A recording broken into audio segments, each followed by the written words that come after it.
Good evening. So I was thinking about CERN since CERN is still being spoken about, and the energy that it takes to run CERN and its experiments, because some of their experiments are very energy um, how energy laden. They need a lot of energy. And what if they don't have enough energy at their disposal at a certain time, and that energy gets diverted from other power plants, energy sources, um, and it's all diverted to it in order for it to perform its experiments. I don't think that it's too far-fetched to think that, like, how we got all this lightning that shows up in the air at times. And I've done videos on it. Hello, everyone. I've done videos on it. Let's just click into this really fast, and I want to see, if we could see something. I just want to show one thing. So, we're going to go over here if that's okay. Let's look at the United States right now. Look at all of these lightning strikes.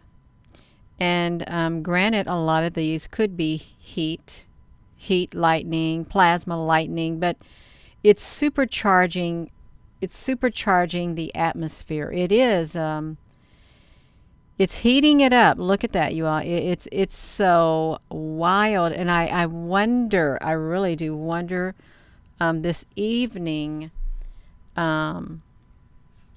if somehow CERN is able to harness the energy, that you can see it like arches. Okay, it arches all over the place, you all. Let's just be honest with this lightning strikes and stuff.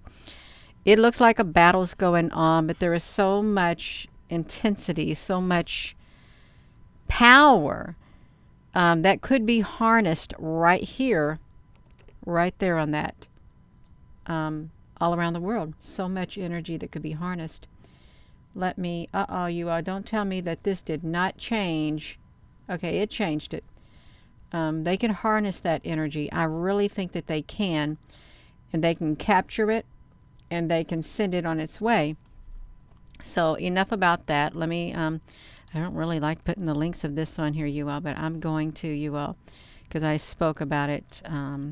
So this could be one source of energy. It could. Lightning strikes, it could be. Yeah, like there, because look at it. There's a lot. And let's see where is, let's go to Google Maps. Let's just see where, Google Earth. Let's see where CERN is located, you all. Let's just come over here and look, because we can. Just stop it right there, Gina, honey. Let's see CERN. Okay, let's see where we go. Let's see. It's going to go, you all. We're going to go to Switzerland. Yes, we are. Boom, we're going straight to Switzerland. Can we? Whoa, there's like a circle up there. Is there a circle up there where CERN's at? Can you all see that? Looks right there. Kind of like a circle up here in this particular area. It does, and I'm not just saying that. So this is CERN right here. This area right here, CERN building. So let's check out the lightning in that area, you all. And okay, yeah. So we've got, where's it located again? Right there in that spot. So let's see. So yeah, there is a lot of energy that is being picked up in that area. It is, and we just might as well admit it, you all. There is. Okay, there is. Look at that energy. And could CERN harness some of that energy?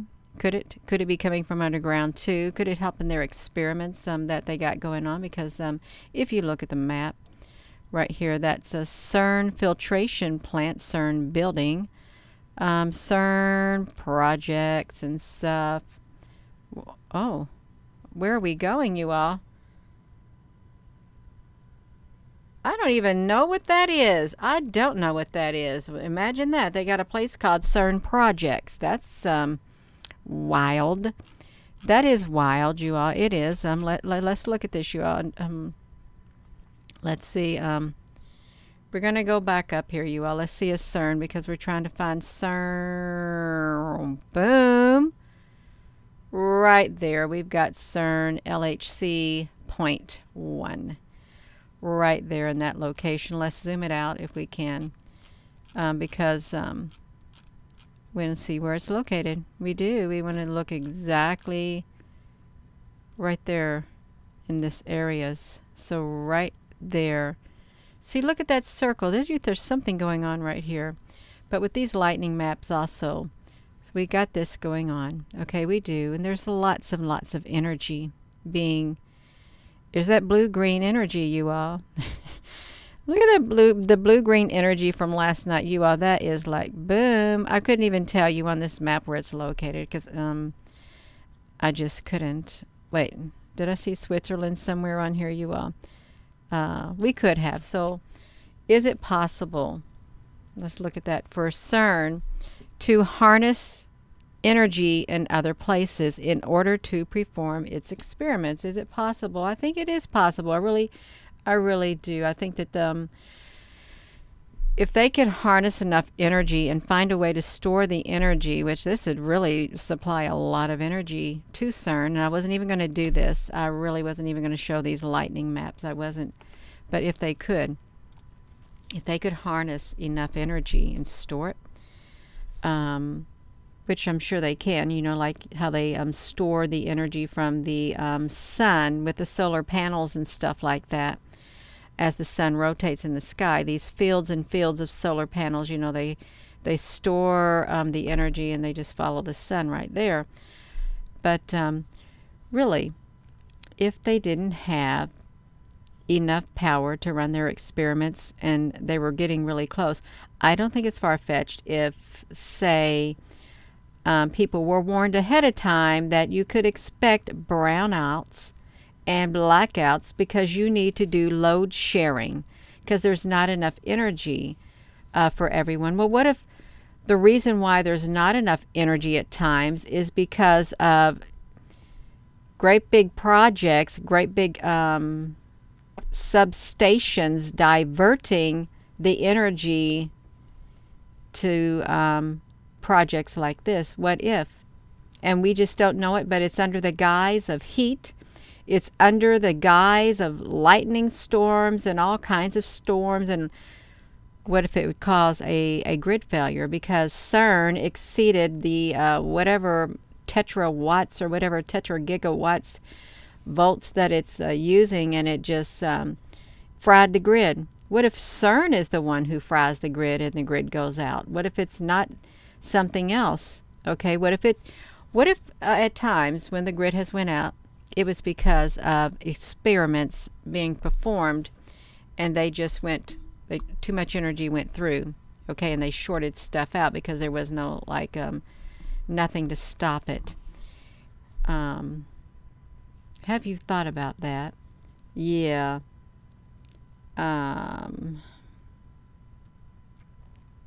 Yeah. So, yeah. They need a grid down, shut CERN off. They're not going to shut that off. There's too much work that's been done in there. There really is. There's no way they're going to shut down. They've come too far to turn back. They have the power that can be harnessed from CERN. They're not going to let it slip through their fingers. They're not. They're going to do everything within their power to do those experiments, harness that, whatever it is they're trying to harness, and put it to use. That's what I think. So, it's a lot of energy right there. We know that. And, here's some images of power outages, how they occur. And we know that, oftentimes you can see big storms come through, knocks down power lines and stuff like that. It does. They knock out the power And in Africa, they have been doing load sharing for 10 years. Load sharing. Who are they sharing the load with? And is it really truly because they're using all the energy, or is it something else that's using up all the energy and the people aren't being told? But then you really don't have any say so. When the power goes out, when you're sharing the energy, you don't, because you got power outages. You can't make them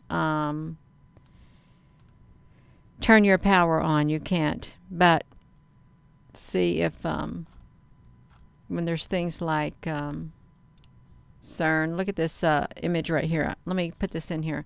This is pretty cool because it's a pretty good image of what it looks like underground CERN. Even though it's very powerful. It's humongous. CERN is. Look at this right here, all underground. Look at that. Isn't that amazing? You know, they got those great big long tunnels that go around fast and fast and fast as they can in a circle. It's like if you have like a drill or something, or I don't know, an alternator with all the copper and all of that around it, and you got the magnets inside, and it just spins and spins and spins so fast you wouldn't want to stick your hand in there. You get electrocuted. But look at this, how massive it is. It's massive. CMS, LHC, CERN, Atlas, Nakota, all underground, and then it just pipes up out of the ground. So it's really deep. Imagine the poor Earth. The Earth is like a grounding area to house it, just like that. That really is a good picture. But then look at these from. That's how big it is underground. That is unfathomable, you all, to think that it is truly this big. Okay, it really does. It looks like it's unfathomable that they could build something that big. Could you imagine how long it took? I'm sure it took years and years and years and years, and they're further expanding. But really, I think that CERN, I think that it can take the power out. Good evening, everyone. Yeah, it can take the power. Berkeley Lab Accelerator. Oh, this is from June the 12th of 2008. They anticipate the startup of CERN's Large Hadron Collider. You all. Accelerator and Fusion Research. AFRD Physics. Look at that. Beneath France and Switzerland, between the Jura Mountains and the Alps. The headquarters are near Geneva. So why do you got to have the Geneva conferences? Really, the Geneva conferences. So the U.S., United States LHC Collaboration Accelerator Project is a $110 million undertaking. Department of Energy. Atlas, Alice. Okay, why do they say Alice? Is it kind of like Alice in Wonderland? I know it probably sounds kind of but 27 ring, where two counter-rotating proton beams, each with an energy of 7 TeV, 7 trillion electron volts, intersect and collide at a center of a mass energy of 14 TeV, never before attained in a particle accelerator.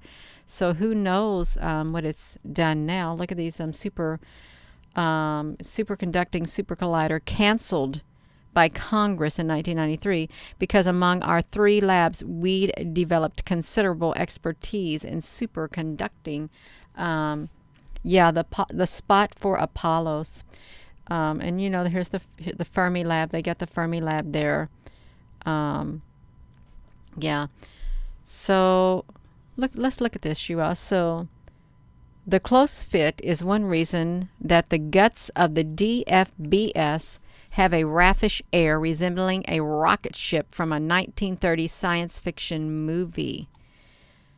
Wow, so they made it look like a rocket ship from a 1957 movie. Look at those great big copper things right there, you all. Um, and they've went so much deeper. It's like it's literally. It looks like a gigantic computer board is what it looks like. If you take out your computer board, your motherboard, that's what this reminds me of, except it is massive, massive. And I don't think they call it the beast or anything. That did. It looked like a great big motherboard. Studying for 3 years. Well, let's come over here. Let's look up Apollos.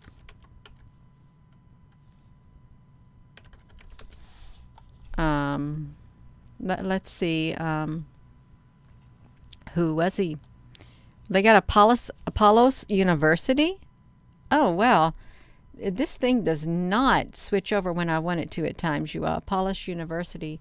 Let's put this in here because we went here. We're gonna document every single area. Hello there, Apple Brooks. Let's document it. So,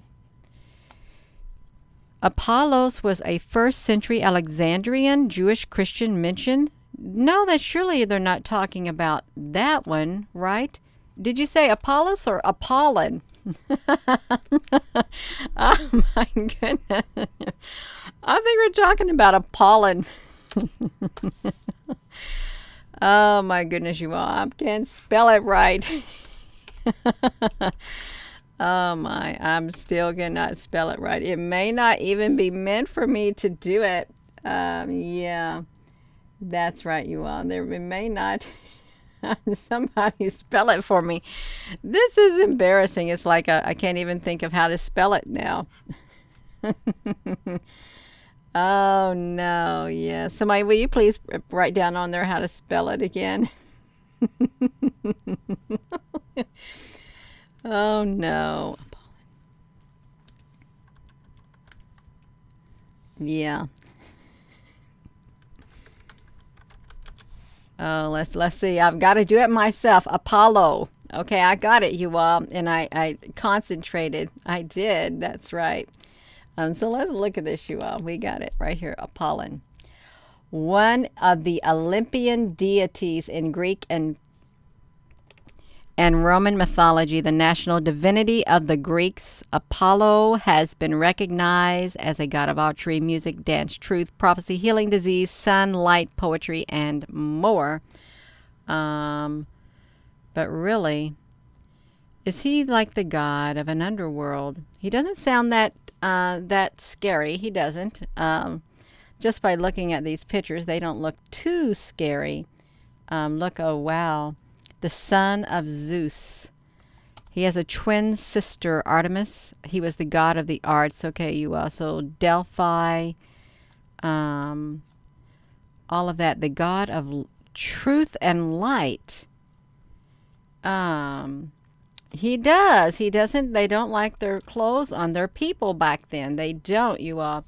So let's look at this. So the pilgrim in his armor withstands the attack and wields his sword to repel the friend. Apollon is a symbolic representation of our spiritual enemy. Oh, wow. So the Abaddon, Apollyon of Revelation, is a real being who will one day inflict real pain on real people during God's real judgment. I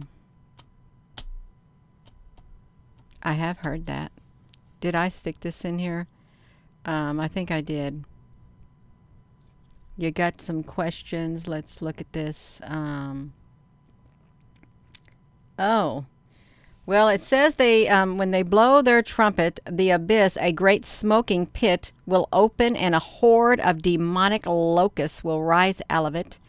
And they'll be given power to torture any person who does not bear the seal. The pain they inflict will be so intense that they will wish they were dying. So Abaddon, Apollon, is the ruler of the abyss and the king of demonic locusts.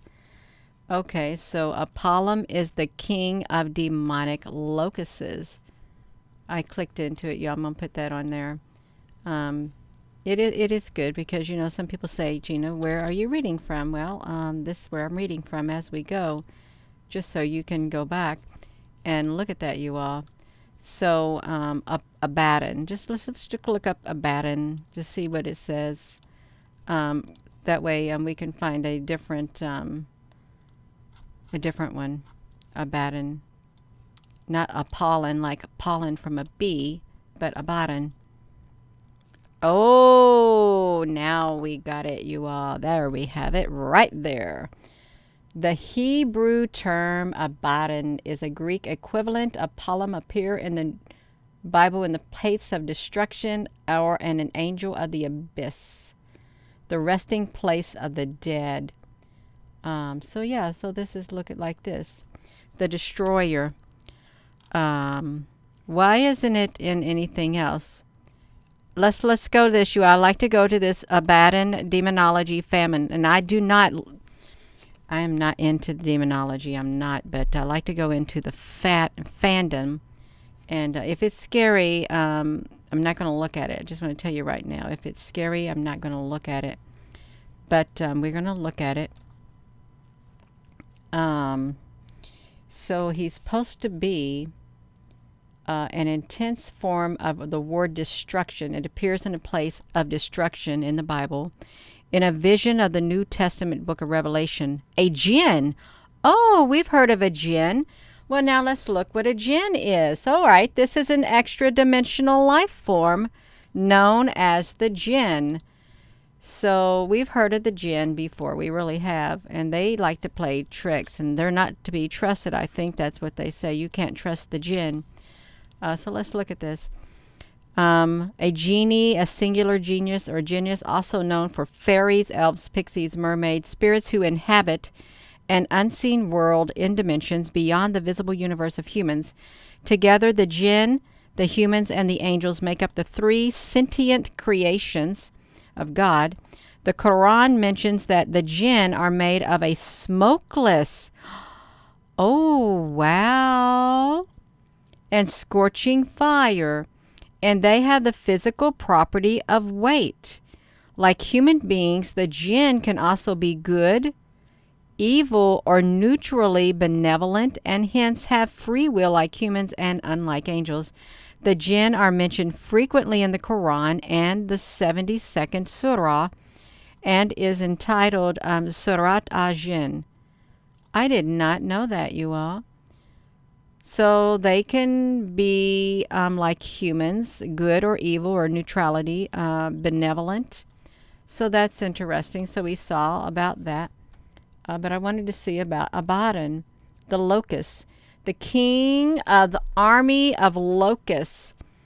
It's transcribed in Greek as Abaddon, translated as the destroyer.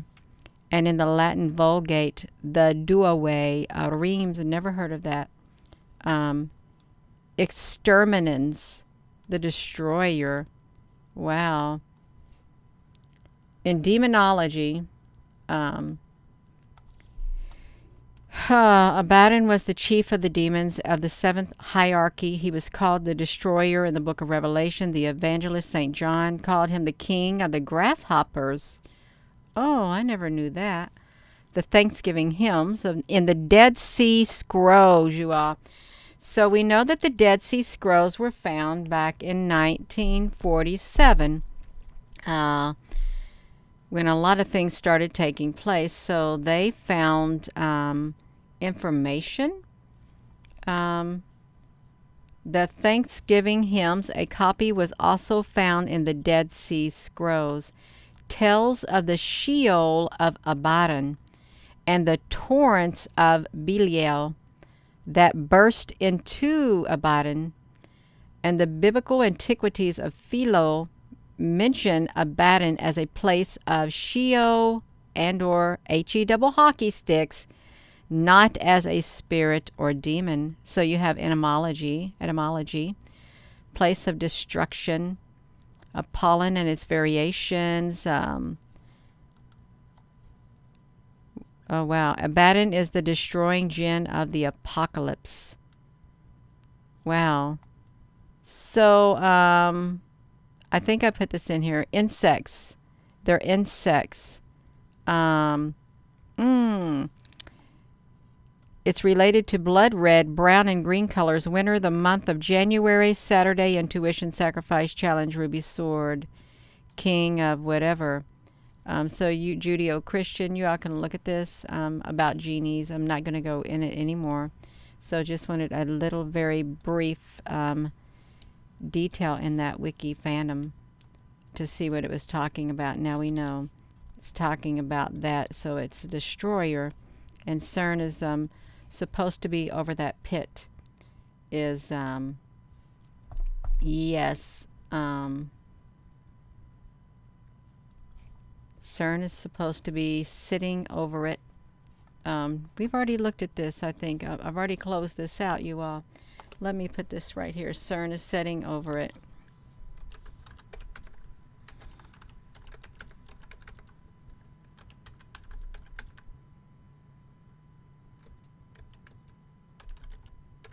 I don't know. I think we've looked at it. So you can see it again. Is CERN a door for Abaddon or Apollon? And the rising of Abaddon, the destroyer from the abyss in the tribulation, was betrayed as the train. Oh no! As a train emerging from the tunnel? I've never heard that being portrayed as a train coming from a tunnel. I haven't heard of CERN. I haven't even heard that in the Bible. Have you all? Because it sounds kind of strange since it does look like that. It really does. Coming from a tunnel. I hope I went over to their 555. I don't know who the Hagman port is. 9-1-11, you all. Can we look at the Revelation 9-1-11? I want to see what it says. 9-1.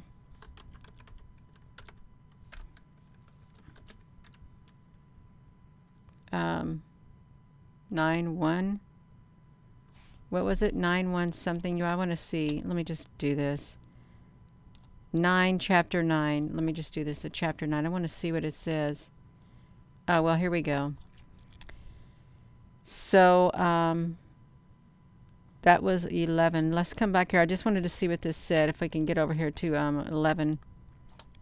They had tails with stingers, which had the power to injure people for 5 months. They were ruled by the king of the abyss. His name in Hebrew is Abaddon, and Greek it is Apollyon. The first woe has passed. Sheol is naked before God.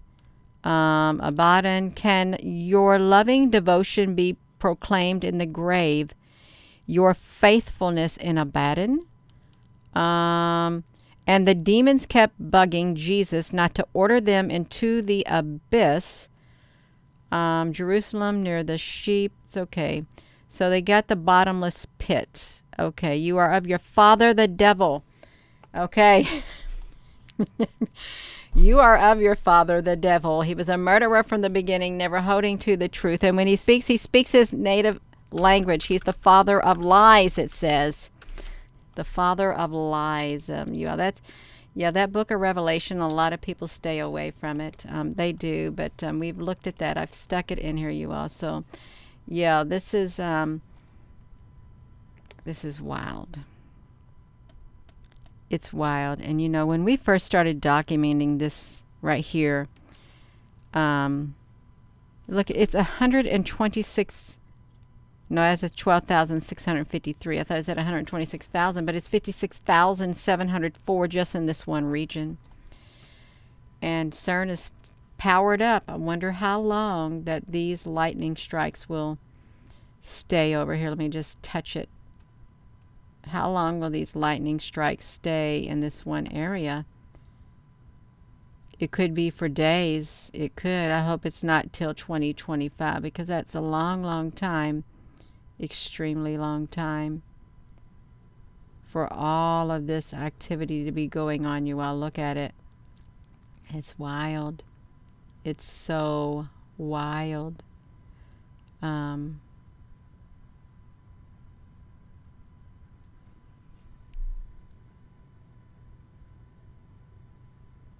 and with the way it arches, see how this lightning, it literally, I think it just sends it from here. It goes all the way down here to Turkey area over there in Turkey. So there's got to be receptors somewhere. And is CERN needing this energy also? You are they? They could. It's wild. It's so wild. I am going to be going on. I've done said too much, you all. I have. I said too much. I get myself in trouble by saying too much. That's all right, you all. It's quite all right. It is. Yeah. Yeah, they got lots of particles in the air. They do. They just spiking it up. Because lightning is plasma, and CERN's very interested in plasma, dark plasma, regular plasma. Plasma is it's the is that the fourth state of matter?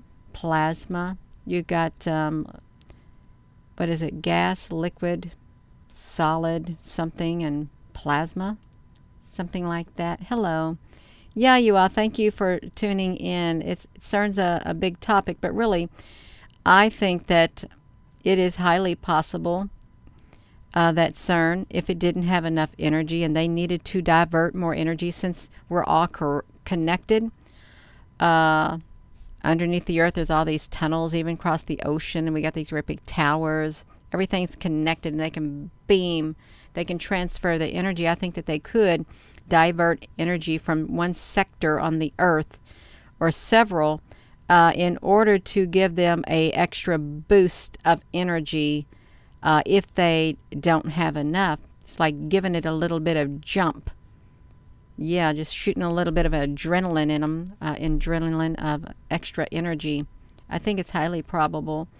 I'm not saying that that's the cause for brownouts and blackouts and all power grid failures, but CERN is certainly capable of frying the grid, causing blackouts, especially if there's another facility, that was supplying it and it got fried in the process, because it could.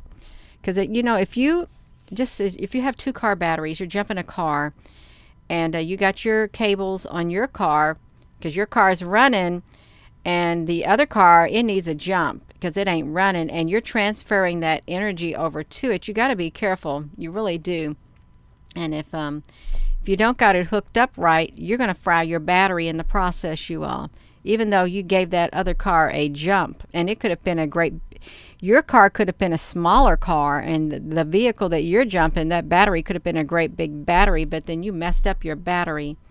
And maybe your battery was too small and it couldn't jump it. Maybe you had to get some bigger battery to give some more juice to get that car going to where it will turn over and function properly, you all. But yeah, you can, and even if you wire things wrong in your house, try to do that stuff like that. You got to use the right voltage with certain plugs and all of that kind of stuff, devices. Yeah. Yeah. So, Danny, honey, there's no need to do that. There really isn't. Not at all. I hid your comment. Yeah. Now we're talking about CERN. Okay, we are. We're talking about CERN, and it has the capability to cause a grid failure by using too much energy. But what if it did and it caused a grid failure, and then boom, we got something that they brought in, something very powerful, and we can't get it back out. We can't shut the portal that they opened. I did have a dream one time. There was all these people. It was during one of my awakening periods where I had lots of dreams and stuff like this. People were in like a great big high fenced in area. Lots of people out on like a courtyard or something. And then on the inside, there was a great big open area. You could walk around in there and stuff. And I went in there. And then there was these stairs that led straight up. And there was this doorway. And this doorway, there was like a circle. And there was this entity that was coming down through there, and the people were afraid. So I went up there. I went up to that stairs, and I saw that entity trying to come through that portal at the top. And I had my rods in my dream. I did. And I told it was not coming through. I was not going to allow it to come through. And it kept trying to reach its arm through. It really did. It kept reaching its arm through that portal. And I stood there and I said, you are not allowed, you're not permitted to come in here. And it closed. And then I went back down, and the people were happy, you know. But when I had stepped out of that area, no one was up there guarding the portal, that area. And then it had somehow disguised itself, took on human form, disguised itself, and was walking around amongst the people. It saw me coming, and it went back up the stairs, back in there, and it still tried to come back out. And I knew that it had came out, and I just stood up there at that point. I would not let it come back out. It did not have permission. And you can do that, you know, if you are like a gatekeeper or something like that. You can keep things from coming through if you have the energy within you and the willpower, if you have it within you. And it may sound strange, yeah, because you don't need to have some kind of a entity coming through a portal. You don't. No kind of spirit, because CERN, they just want to let something in. They want to have a parallel world so they can maybe learn something from a parallel world, just like Earth. That's what they said. Maybe they can learn something and we can learn something. Well, maybe it'll be more than learning. Maybe something will get destroyed. It might. Well, it's dangerous. It is, because nobody knows what the outcome will be. They don't. But, you know, science must advance. Technology must advance no matter what. That is the motto there. It must advance regardless. So I am going to go, and yes, CERN and power outages and grid failure, I think it's quite possible. We got all those lightning strikes. It's all over the place. We've seen the lightning maps, and we do get brownouts. They do load sharing. But really, where is the energy being sent to? Okay, where is it being sent to? So that's okay. And thank you all for tuning in. Thank you, moderators. Thank you for your comments and everything, you all. It's just a thought. It's a theory that popped in my mind while I was getting ready to do this video. I thought about power outages and how much power it takes for CERN to run. And we're all connected on grids. We are. So thank you again. And with that being said, hello, wherever you are in any part of the world. Hello. From my heart to yours. Love you. Have a wonderful rest of your evening, you all. And stay safe. And, you know, just stay strong on the inside. Really, you got to be strong on the inside. You can be aware enough to prepare your spirit and, you know, make preparations however you feel necessary. Have a wonderful evening. You all. Love